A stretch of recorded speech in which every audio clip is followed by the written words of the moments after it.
réjouir. Nous sommes dans ce jour de Noël. Évidemment, nous aimerions, comme à la messe des familles, et même à la messe de minuit, que notre cathédrale soit pleine et remplie. Mais il faut comprendre aussi que ceux qui ont assisté déjà à une messe ou à voir à deux messes, et c'est la fête de la famille, ils se préparent. Mais nous pensons aussi à eux, et ils pensent aussi, ils prient avec nous. Ma pensée, comme je vous l'ai dit, est beaucoup plus profonde vers Bethléem, qui ne peut pas fêter Noël comme il se doit à cause de la Covid-19. Il n'y a aucune possibilité d'entrer dans Bethléem pour les pèlerins, mais il y a une prière intense qui a été faite dans ce lieu, la maison du pain. Vous vous rappelez Bethléem, la maison du pain.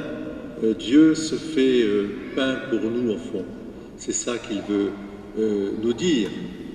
Alors, hier, nous parlions de ce visage de Dieu. L'homme cherche toujours à réaliser qui est Dieu, à chercher qui est Dieu, comment le représenter, puis finalement, Dieu prend des dessins qui sont bien à lui, en disant, cessez de vous fatiguer la tête, c'est moi qui viens à vous, et je viens d'une manière qui est déconcertante. Parce que venir comme un enfant, comme un petit bébé, c'est venir comme quelqu'un qui ne parle pas, comme quelqu'un qui est dépendant complètement, comme quelqu'un qui est fragile, comme quelqu'un qui se laisse aussi prendre dans ses bras. Peut-être justement dans le mystère de Noël, c'est cette simplicité, cette pauvreté d'esprit et de cœur qu'il nous faut toujours maintenir. C'est-à-dire, si Dieu lui-même, qui nous a créés à son image, à sa ressemblance, s'est fait tout petit, c'est pour que nous aussi, nous nous fassions toujours plus tout petits. C'est-à-dire, dans notre pauvreté, accueillir ce que, justement, Jean, dans l'Évangile, nous dit, puisque nous avons reçu grâce après grâce. C'est gratuit, cette gratuité de Dieu qui fait la pauvreté justement, qui creuse en nous la pauvreté. Qu'as-tu que tu n'aies reçu? Et si tu l'as reçu de Dieu, pourquoi t'en enorgueillir? Cette petitesse de Noël, elle nous fait du bien, parce que d'abord elle nous resserre sur l'essentiel. Et si vous êtes là ce matin aussi, c'est parce que vous avez déjà vécu aussi des choses essentielles en famille. Je pense aux uns et aux autres, justement, à vos enfants, petits-enfants, à vos proches. Vous avez vécu l'essentiel, c'est-à-dire cet esprit d'enfance. Et puis, cette nuit à minuit, nous avons contemplé davantage le mystère de la lumière, tu vois Vincent, cette lumière qui nous est rappelée dans le prologue de Saint Jean.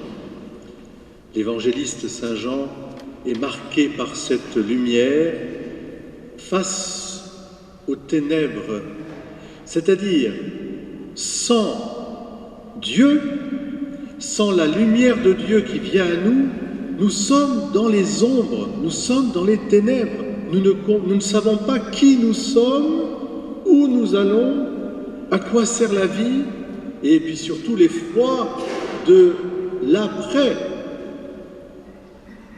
Et quand Dieu se fait un petit enfant dans la crèche, il vient avec Marie et Joseph nous redire combien il nous aime. Il aime cette vie et il ne l'abandonnera pas. C'est sa création tout entière, on l'a entendu. Rien de ce qui a été fait n'a été fait sans lui. Rien ne demeure sans lui. Et tout prend sa pleine lumière avec lui. Et qu'est-ce que nous apprenons dans cette lumière qui s'appelle Jésus-Christ, le Verbe de Dieu? Eh bien, nous apprenons la filiation. Le plus beau cadeau qu'on puisse dire et qu'on puisse donner aux uns et aux autres, c'est la filiation. C'est-à-dire que peut-être qu'ici-bas, nous ne savons pas qui sont notre père ou notre mère, ça peut arriver, c'est une souffrance, et c'est vrai. Puis ici-bas aussi, nous perdons nos parents que nous aimons, nous les perdons. Ils partent dans leur éternité. Mais alors, si, tout petit, on peut donner comme cadeau la filiation divine, mais alors, c'est le plus grand des trésors, c'est le plus beau des cadeaux de Noël. C'est de savoir que dans le Fils incarné, Jésus, nous sommes enfants de Dieu.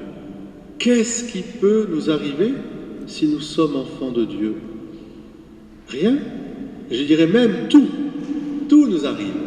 Parce qu'à ce moment-là, nous nous sentons d'abord reliés, profondément reliés, vers un Père qui nous aime tellement qu'il n'a pas dédaigné nous offrir son propre Fils.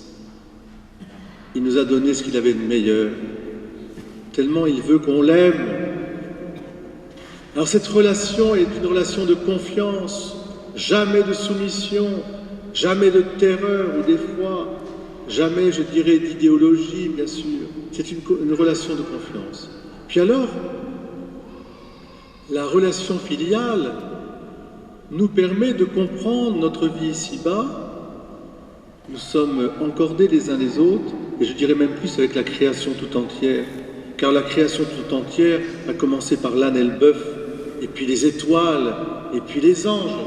Ils sont dans une orientation vers Dieu continuelle. Ils font la volonté de Dieu. Ils chantent, les forêts chantent, les astres chantent, les oiseaux, bien sûr, les animaux. Et nous, les humains, qu'est-ce que nous pouvons... Il faut nous recentrer, nous relier les uns les autres pour retrouver cette fraternité universelle, puisque nous sommes enfants de Dieu. Alors oui, le cosmos a offert à Jésus, à Dieu le Père, il a offert une étoile pour que tout le monde puisse se guider et aller vers Jésus, son Fils. La Terre a offert une grotte, un abri de fortune. Les animaux ont offert la chaleur de l'âne et du bœuf et des moutons. Et nous, qu'est-ce que nous allons offrir? Eh bien, à travers le mystère de Marie et de Joseph, nous offrons notre filiation, justement.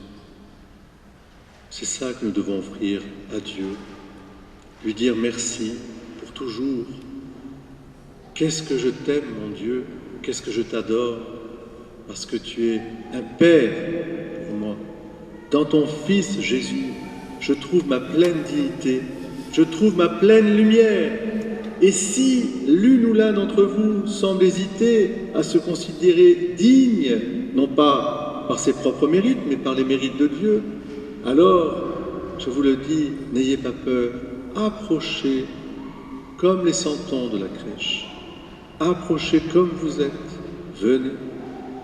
Dieu ne vous refuse pas, au contraire, mais il plonge en vous sa pleine lumière pour que la bonne nouvelle du salut vous guide de cette terre vers le ciel.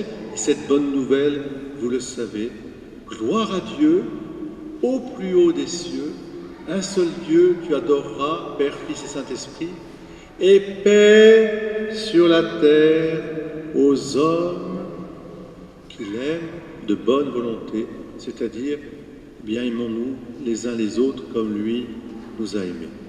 Alors à tous, un joyeux Noël, un joyeux temps de Noël, contemplez le mystère de Noël et surtout demandez au Seigneur qu'il vous inonde de sa lumière qui donne la vie et qui sanctifie. Mon Père, notre Père du ciel, nous vous disons merci. Nous vous disons merci pour le don de votre Fils. Jésus, nous vous souhaitons un joyeux anniversaire à travers cette naissance.